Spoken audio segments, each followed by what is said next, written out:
Je dois l'accompagner à l'hôpital. Oh, tu n'entres pas? Pourquoi? Parce que nous menons une enquête.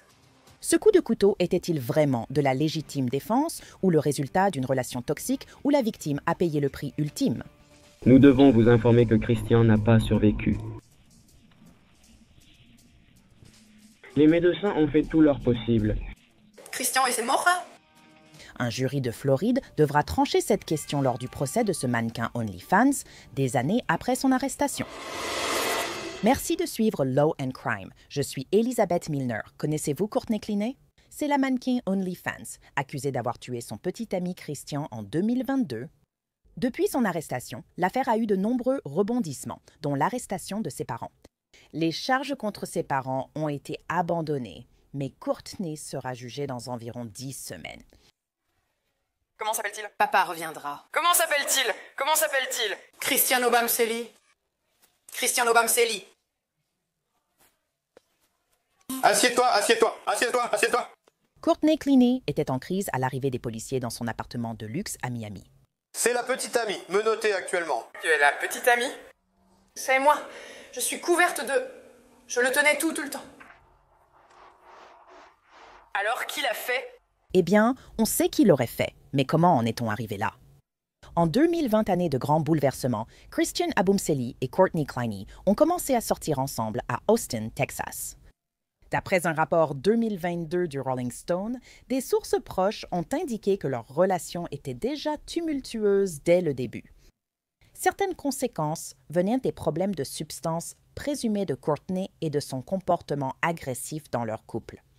Le mannequin plaisantait avec ses amis en se disant la petite amie toxique. Certaines disputes, comme celle-ci, ont été enregistrées.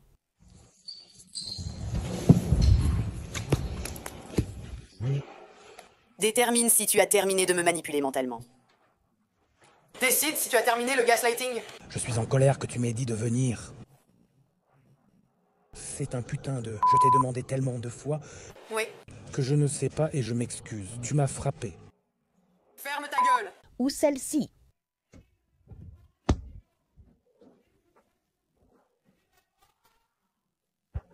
Ne me parle pas! Que se passe-t-il?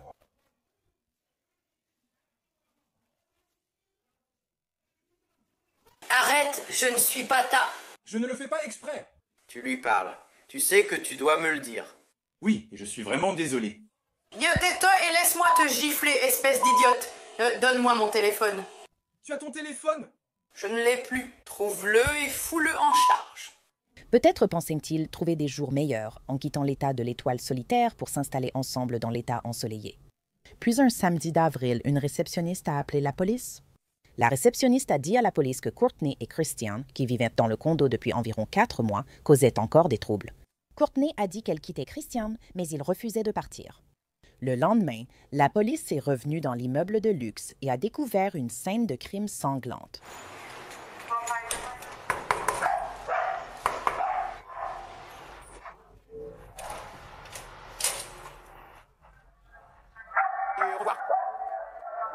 Ces personnes sont dans l'ascenseur. Il faut l'ouvrir. Ils doivent l'ouvrir.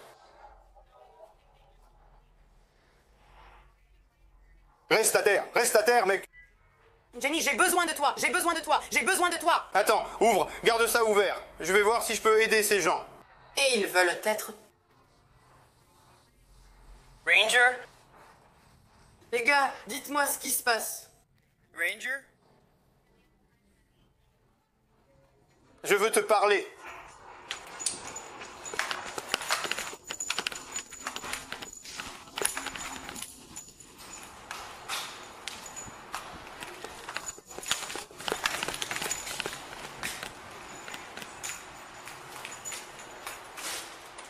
Je te couvre aussi parce que j'ai peur. Je comprends ça. Et si je n'y arrive pas et que tu ne peux pas, que faire? Il y a des gens coincés dans l'ascenseur. Ouvre de l'autre côté. Assieds-toi, détends-toi. Assieds-toi, détends-toi. Détends-toi, d'accord? Les garçons, venez. Jesse, viens. Chérie, assieds-toi. Ils ne veulent pas me dire s'il va bien. Écoute, on ne sait pas. Le reste est juste ici. On essaie de... Non. Jessie, viens ici, chérie. Jessie, viens ici. Jessie, allez, chérie. Andrea, viens ici. Viens ici, chérie. André, chérie, ça va aller. Ranger, reviens, reviens. Je dois peut-être aller voir la police quelques jours, mais je reviendrai, d'accord? Tout ira bien, ma chérie. Ranger. Comment il s'appelle? Papa va revenir. Comment il s'appelle? Et comment il s'appelle? Christian Obamselli. Christian Obamselli. Assieds-toi, assieds-toi, assieds-toi. Assieds-toi. Fais-moi une faveur, assieds-toi. Ne bouge pas. Ne bouge pas. Ne bouge pas, assieds-toi. On ne sait pas ce qui se passe. On ne sait pas ce qui s'est passé. Je suis terrifiée. Oui, ne t'inquiète pas, il l'aide. Assieds-toi et ne bouge pas, d'accord? Oh mon Dieu. Oh mon Dieu, oh mon Dieu. Oh, il est juste là. Jessie, viens ici, mon chéri. Assieds-toi, détends-toi. Détends-toi. Jessie, viens. Je veux juste récupérer mon chien. Tu peux me l'apporter? C'est vivant. Oui, Lisa, prends la trousse médicale. J'ai besoin que tu t'écartes. D'accord, allons-y. Il est en vie. Assieds-toi, assieds-toi, assieds-toi, assieds-toi. Où dois-je aller? Puis-je entrer? Assieds-toi, assieds-toi.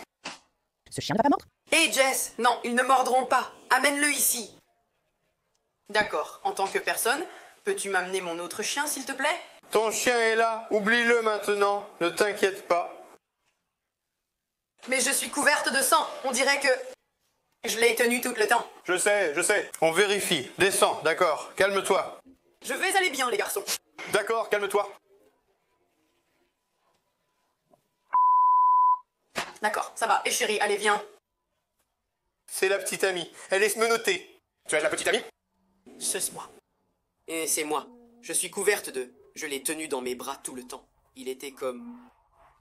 Alors, qui l'a fait? Pouvez-vous nous informer? Absolument, absolument, je peux. Vous savez qui c'était? Qui c'était? C'était la seule chose dans notre appartement. Sortons-le pour le rendre inaccessible. Allons ici pour plus de place, d'accord? D'accord, ça va. Assieds-toi, détends-toi. D'accord? Ils vont s'en charger. Ton chien est là. D'accord. Les garçons, asseyez-vous simplement, asseyez-vous. Alors, que s'est-il passé? Je ne sais même pas, je suis couverte de la tête aux pieds. Je l'aime plus que... Alors, qu'est-ce qui s'est passé aujourd'hui pour qu'on soit ici? Je l'avais quitté il y a une semaine environ. Et puis aujourd'hui encore, on ne s'entendait pas vraiment, mais j'ai dit, on se sépare à nouveau.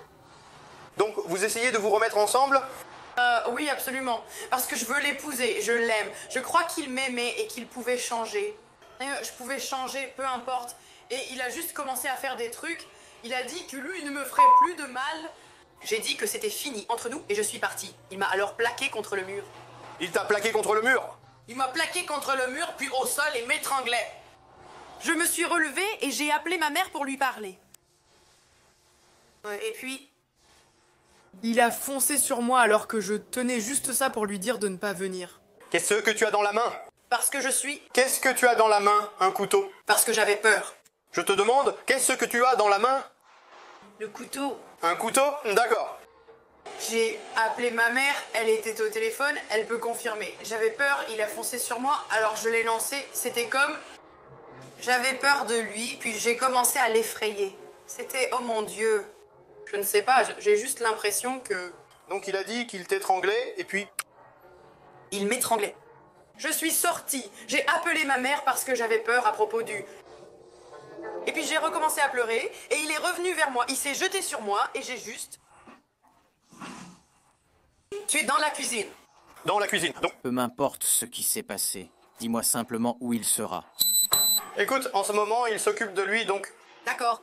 À ce moment-là, Courtney pensait toujours que Christian survivrait et niait l'avoir poignardé, comme entendu sur la caméra corporelle. Elle a lancé le couteau de l'autre côté de la pièce.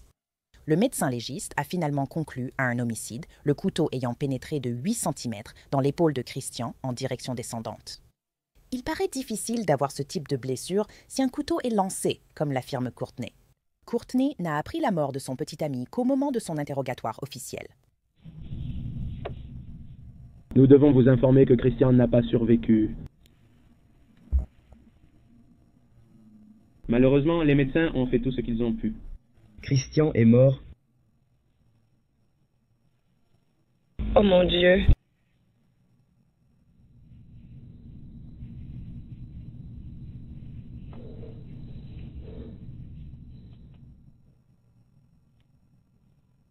Ce n'est pas réel, n'est-ce pas? D'accord.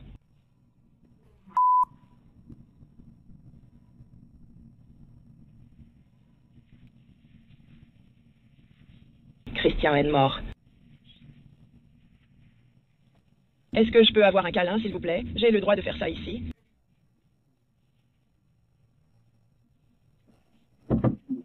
Non? Non. Calme-toi.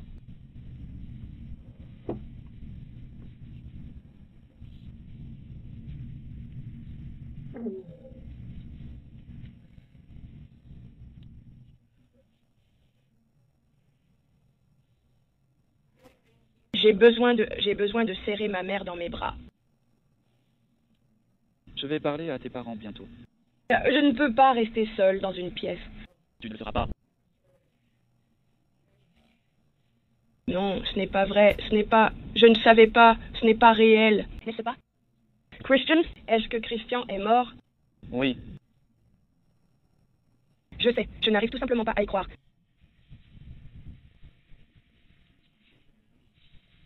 Je vais faire venir tes parents ici.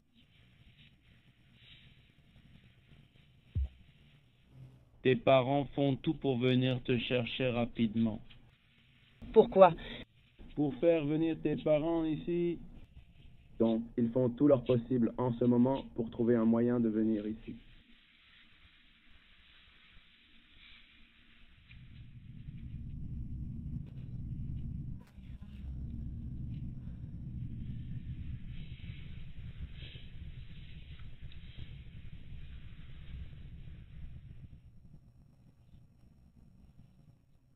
J'ai tellement pleuré.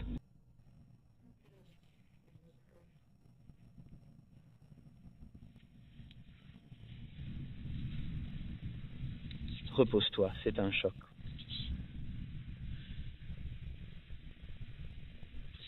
Détends-toi, essaie de te relaxer.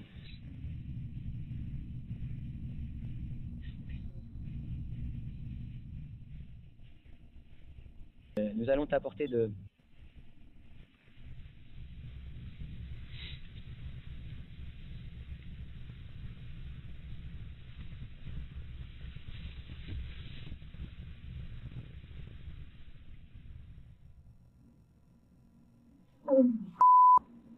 C'était donc en avril 2022. Courtney ne serait arrêtée que 4 mois plus tard, en août de la même année.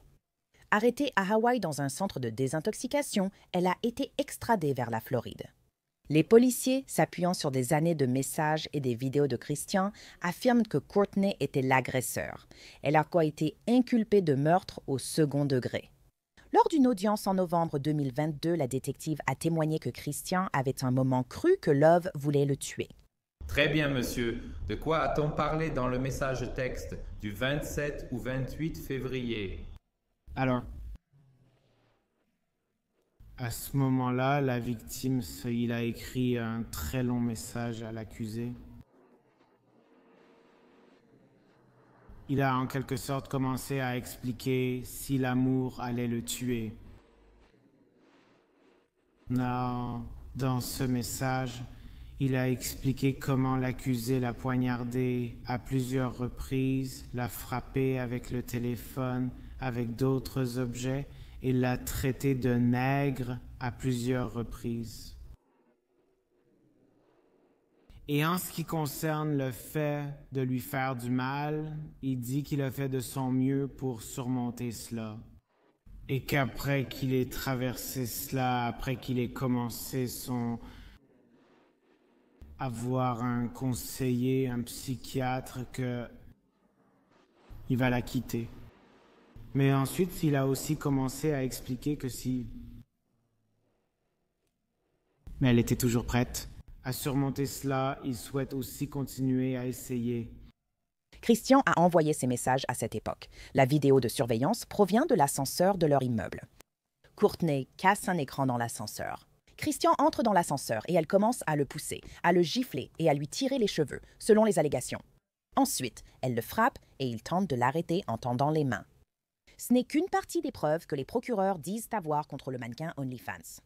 Pendant ce temps, la défense espérait qu'un cochon aiderait le mannequin OnlyFans lors de sa demande de libération sous caution.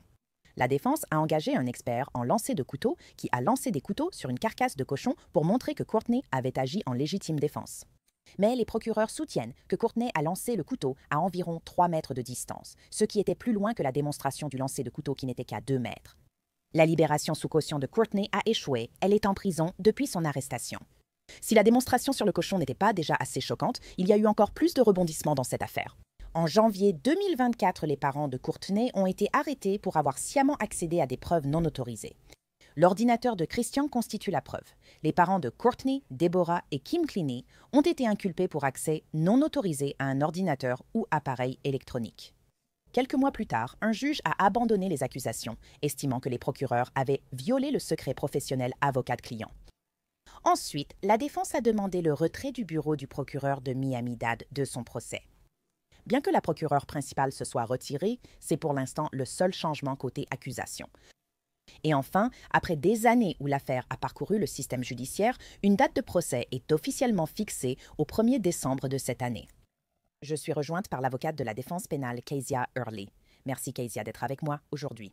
Christian Alvenselli a été poignardé à mort en 2022. Mais est-ce que tu es surprise que l'affaire ait mis autant de temps à obtenir une date de procès? Pas du tout. On parle d'un meurtre au second degré et la peine possible est la prison à vie. Il y a différentes étapes de la phase de découverte après la mise en accusation. Donc, il faut organiser les dépositions. Il faut enquêter en tant qu'avocate de la défense pénale. Donc, pour défendre votre cliente avec zèle correctement, 2 ans, ce n'est pas juste quelques années, mais ce n'est pas une longue période pour en arriver à ce moment-là. Êtes-vous surprise que, même après quelques années avec la cliente toujours en prison, il n'y ait pas eu plus d'efforts de la défense pour demander un procès rapide? Pourquoi, selon vous, n'ont-ils pas plus insisté pour faire avancer et juger l'affaire alors que Courtney Cleaney est en prison depuis tout ce temps? On n'a qu'une seule chance, n'est-ce pas? Je veux dire, à tout moment, vous pouvez déposer une demande de procès rapide. Donc, la demande de procès rapide, même si elle est renoncée au début, vous pouvez toujours la déposer plus tard. Ce n'est donc pas comme si cette chance était perdue au départ. Encore une fois, vous voulez faire les choses correctement. Nous parlons d'une lourde charge que l'accusation doit prouver au-delà de tout doute raisonnable, mais il s'agit aussi d'une peine sévère. C'était la prison à vie et nous sommes en Floride. Donc la prison à vie, c'est vraiment la prison à vie. On ne sort que pour mourir. Donc, on ne parle pas de 25 ans, de remise de peine à 85% ou de bonne conduite. On parle du reste de votre vie. Elle est assez jeune. Je suis donc presque sûre qu'en tant qu'avocate de la défense, elle en a parlé avec sa cliente. Et même si elle est derrière les barreaux, il vaut mieux que l'avocate de la défense soit suffisamment préparée pour défendre ses droits constitutionnels. Et cette affaire a fait beaucoup la une des journaux depuis que l'infraction initiale a eu lieu en 2022. Mais pourquoi pensez-vous que les gens ont été autant captivés par cette affaire? Est-ce parce qu'elle est mannequin sur OnlyFans? Pensez-vous que cela soit lié à la question raciale ou similaire? Pourquoi pensez-vous que cette affaire a suscité autant d'attention? Je pense qu'il y a plusieurs raisons, n'est-ce pas? Vous avez affaire à une belle jeune femme qui avait déjà captivé son public avant cet incident. Elle avait plus de 2 100 000 abonnés sur ses réseaux sociaux. Donc, c'est la première chose. Puis, vous analysez la dynamique de cette relation. Je veux dire, c'était très conflictuel selon les voisins, selon certains amis de la famille et la famille, que ces 2 tourtereaux qui avaient commencé par une belle relation ont finalement perdu le contrôle quand ils vivaient au Texas. Et puis, quand ils ont déménagé en Floride pour ce soi-disant nouveau départ. Donc, vous avez ça. Et je pense aussi que vous avez cette idée d'une femme en position de domination sur un homme qui a l'air non seulement en bonne santé, mais qui était aussi un ancien joueur de football, que ce soit à l'école. Donc, vous regardez la dynamique et vous vous dites, attendez une minute, il y a peut-être une véritable possibilité de légitime défense d'un côté, mais en même temps, est-ce qu'il est possible qu'un homme puisse vraiment être victime de violences domestiques? Et nous savons statistiquement qu'un homme sur 9 est victime de violences domestiques, mais moins de la moitié d'entre eux le signalent. Et pourquoi cela? Parce que dans notre société, on pense que si vous êtes un homme, vous êtes censé supporter ça, ou vous savez, ça ne semble pas normal que vous en parliez. Comment une femme de son statut, de sa beauté, de son élégance pourrait-elle, soi-disant, commettre un crime aussi horrible? Nous savons que ce sont des allégations et que la prévenue reste innocente jusqu'à preuve du contraire. Et je pense que nous avons une idée de ce que pourrait être la défense, à savoir évidemment la légitime défense, comme cela vient de vous être indiqué. Quels autres obstacles voyez-vous pour la défense si les procureurs présentent la vidéo de la caméra corporelle, la vidéo de surveillance montrant Courtney Clinton cassant des objets dans l'ascenseur ou lors de son interrogatoire? Mais selon vous, quels seront les principaux obstacles pour la défense si l'accusation montre ces vidéos au jury? Eh bien, je suis presque certaine que la défense sait déjà quels sont les éléments à charge. Et tout bon avocat de la défense se prépare toujours aux éléments à charge et s'y confronte, surtout lors des déclarations liminaires. La défense a une tâche difficile car elle ne peut pas invoquer la légitime défense dans un crime aussi évident. Et vous regardez certaines des choses qui ont été dites et où elles se trouvaient. Les allégations, selon ses propres déclarations, indiquent qu'elle était à environ 3 mètres de lui lorsqu'elle aurait jeté le couteau. Avant le procès, certains tests ont été effectués avec des lancers d'essai utilisant un cochon et environ 50% du temps, ce couteau atteignait le cochon. Mais les autres fois, il ne l'atteignait pas. Et aussi, à 3 mètres de distance, il faut examiner à quel point cette menace qu'elle prétend avoir vécue était réelle. Mais il faut aussi se demander si le jury croira qu'il était l'agresseur initial ou si c'est elle qui l'était. Et l'éléphant dans la pièce, mais l'évidence, c'est cette vidéo de surveillance de l'ascenseur qui montre non seulement qu'elle l'attaque, mais aussi que lui ne se défend même pas. Il essaye plutôt d'amortir les coups et de s'éloigner d'elle. Oh, ça ne l'aide vraiment pas. Et poignarder quelqu'un, c'est un crime très personnel. Et il ne semble pas que ce soit vraiment une affaire de qui l'a fait, ou qu'il y ait quelqu'un d'autre qui tenait le couteau, ou quoi que ce soit de ce genre. Mais de l'autre côté, penses-tu que l'accusation a des obstacles à surmonter alors qu'elle se prépare pour le procès? Bien sûr, ils ont la lourde tâche de prouver au-delà de tout doute raisonnable qu'un crime a été commis, même si nous savons qu'un crime a été commis.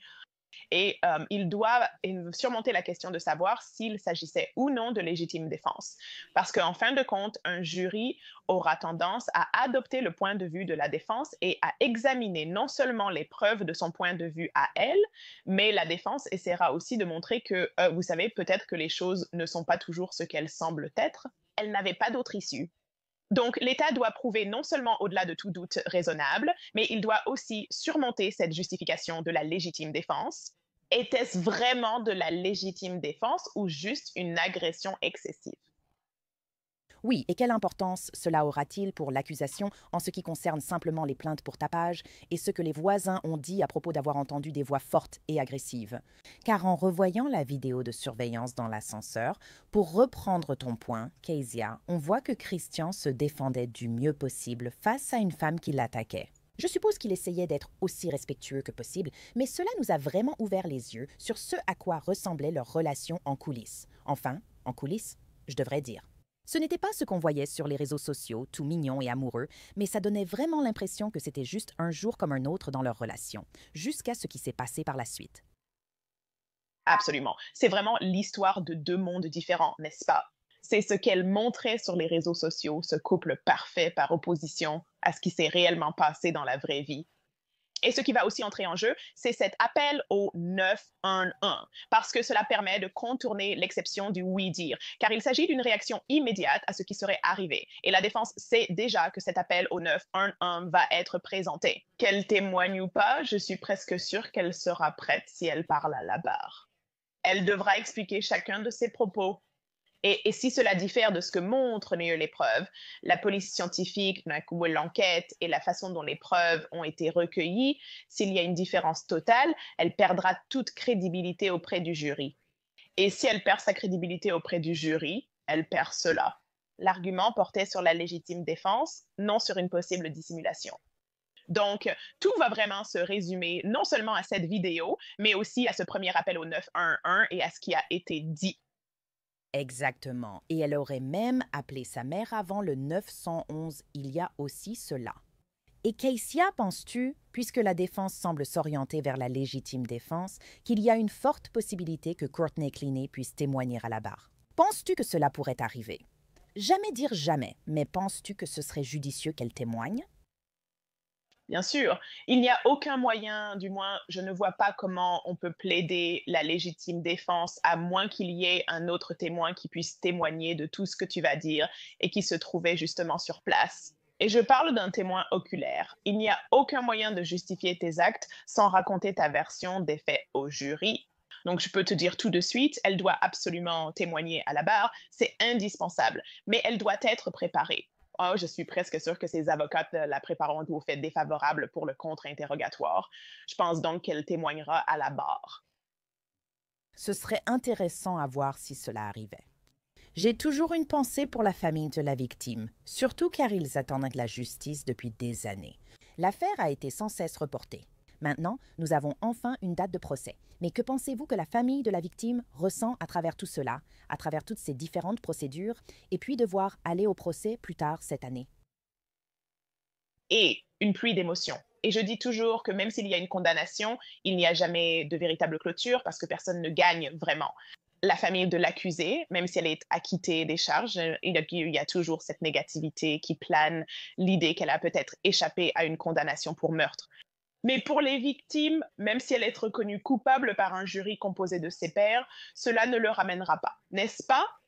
Mais bien sûr, ils doivent assister à tout le procès et peut-être regarder des photos d'autopsie ou des vidéos difficiles de leur relation passée, en particulier les images de vidéosurveillance de l'ascenseur.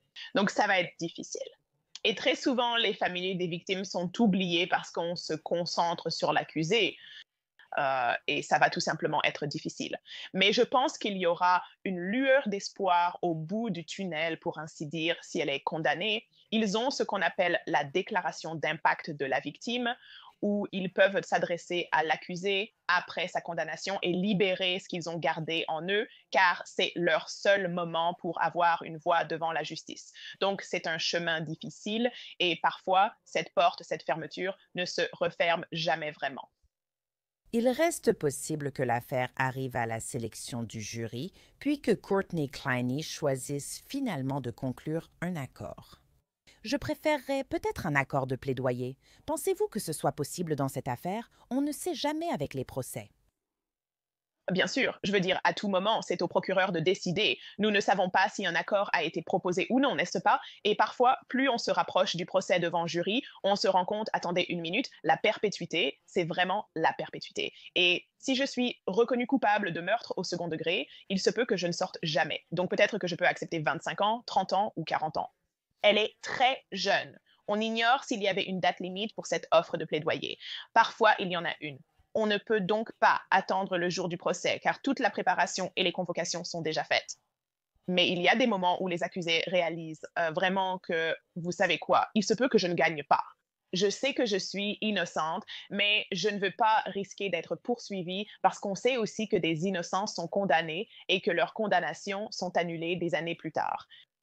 Donc, elle a beaucoup de choses à réfléchir. Je suis donc presque sûre qu'elle pense à tout ça et qu'elle en discute avec ses avocats. Oh, tout à fait, surtout avec seulement quelques mois avant le début du procès. Kezia Early, merci beaucoup pour votre temps et vos éclaircissements. Souhaitez-vous ajouter quelque chose avant de conclure? Nous sommes contents que le système judiciaire existe, même s'il avance lentement, parce que sans le système judiciaire, sans que vous remplissiez tout votre devoir civique et que vous répondiez à cet appel du devoir, nous n'aurions même pas de procès à programmer. Alors nous vous remercions pour votre service et pour votre engagement continu. Très bien, des paroles sages. Encore une fois, Kezia Early, merci beaucoup pour votre temps et votre éclairage sur cette affaire. J'apprécie toujours votre présence parmi nous. Merci de m'avoir invité. Si Courtney Cleaney est jugée coupable de meurtre au second degré, elle risque la prison à vie. Son procès débute le 1er décembre. Nous diffuserons le procès en direct ici sur Law & Crime. Merci de nous avoir rejoints. Je suis Elisabeth Milner.